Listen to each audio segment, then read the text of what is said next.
панел дискусија на тема одговорно сопствеништво на миленици. Влијание на одговорното сопствеништво врз благосостојбата на милениците и врз заедницата. Панел дискусија со наслов Одговорноста почнува со мене. Одговорното и неодговорното сопствеништво. За прв пат во историјата на Европската унија, од 1.1.2026 година ќе стапи на сила новиот закон за благосостојба на кучиња и мачки. Павло, што дојдовте во волку голем квалитет, би рекол, не квантитет, туку квалитет, затоа што секој од вас е успешен во тоа што го прави. Имаме тука навистина многу широк панел на луѓе, на професионалци од различни професии, сите се поврзани со индустријата, со миленици. Луѓе кои што пред се ги сакаат навистина животните и второ веќе работат со нив многу професионално. И многу ми е драго и благодарам на сите кои се присутни вечерва. Се надам дека ќе имаме убава дискусија. Кога ќе стане една традиција која што ќе организираат исклучиво професионалци на оваа тема. Сите оние кои што навистина работат со животните. Чистовесен одгледувач, чистовесен љубител на куќе, никој пат не напушта куќе. Несоодветната заштита на животните, избегнувањето на таа заштита, сопствениците треба да знаат дека штом ќе преземат одговорност да чуваат едно суштество. Истото суштество има одредени нутритивни, здравствени потреби кои сопственикот треба да ги задоволи. Импулсивно даваат, сакаат да земат маче, со тоа што тоа е најголемата грешка која што може да се случи без да размислат за многогодишниот живот на мачката. Нередовната контрола на ветеринар, каде што тука се пропуштени вакцинациите, потоа нетретирање на паразитите, бидејќи ние се соочуваме со неодговорни сопственици кои што се уште ги чуваат своите миленици. Ова се видеа и слики од асоциацијата.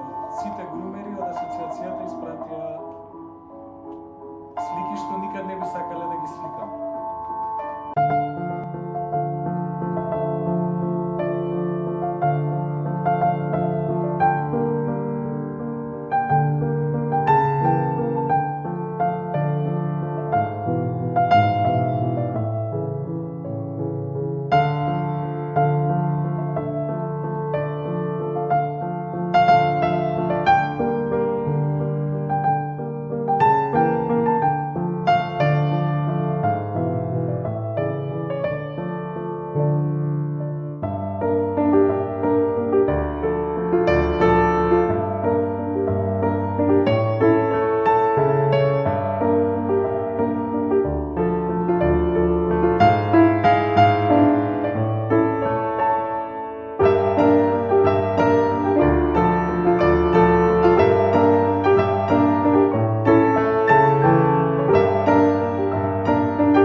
Доколку имате миленик, подржувајте го.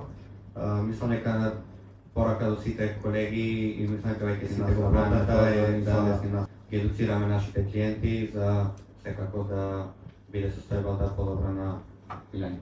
Што ако во новиот закон за благосостојба кој што веќе се припрема од Агенција за храна и ветеринарство донесеме одредба да се забрани чување на куче на ланец?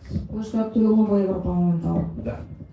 Сакам да кажам дека тоа е неодговорно сопствеништво со потенцијал да биде многу и опасно, заради тоа што ако тоа се донеси како одредба, ја мислам дека следниот ден сите луѓе ќе ги пуштат кучињата од своите дворове, а да не заборавиме каков менталитет, односно какво однесување имаат кучиња кои што 24 сата целиот живот се врзани на ланец. Сите кучиња се слободни, со отворени зборови, од таму потекнува и голем дел од нашата работа, бидејќи неконтролирано се размножуваат, сите, верувам, од тука знаеме дека само од една женска единка не стерилизирана, за 4 циклуса од прилика 2 до 3 години може да се јават до 18.000. Да се веќе имавме многу збориме кучиња.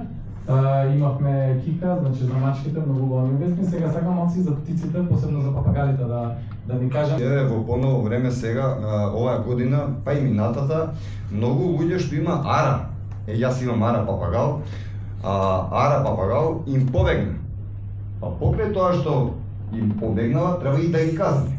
Јас сум за тоа, заради тоа што тоа е сепак неодговорно сопствеништво. 99% е арата угината. И сега некој такво невино животно да угине ради некој си таму што го направил тоа што не требало да го направи, мислам дека треба да се казни. Се јавува се почесто и почесто поради тоа несовесно сопствеништво во моментот кога пациентите ќе дојдат кај мене. Значи јас сум дел на Заводот за ментално здравје кај деца и младинци. Веќе долго години работам таму, учествувам во работата на тоа, единствен педијатар сум кој што работи педопсихијатрија на некаков си начин, бидејќи немаме таква специјалност во нашава држава. Но сите оние проблеми кои што ќе настанат, поготово баш од оваков проблем, односно од угриз на животно, било кое, дали е куче, сега бидејќи станува збор највеќе за кучињата кои што се бездомници, и секој оној проблем кој што ќе настане баш во нашето општество, односно врз нашите најмили. Тоа мораме да го решаваме што поскоро и баш се трудиме да го постигнеме, но помош се уште немаме некако, бидејќи гласот треба да се дигне на многу повисоко ниво, треба да се активираат сите инстанции кои што баш буквално учествуваат во целиот процес, да се создадат закони и така натаму и така натаму. Поготово ако станува збор, сега ќе направиме една смешна, но интересантна компарација, ако можеме сите да возиме до 40-50 км на час, можеме да бидеме и одговорни со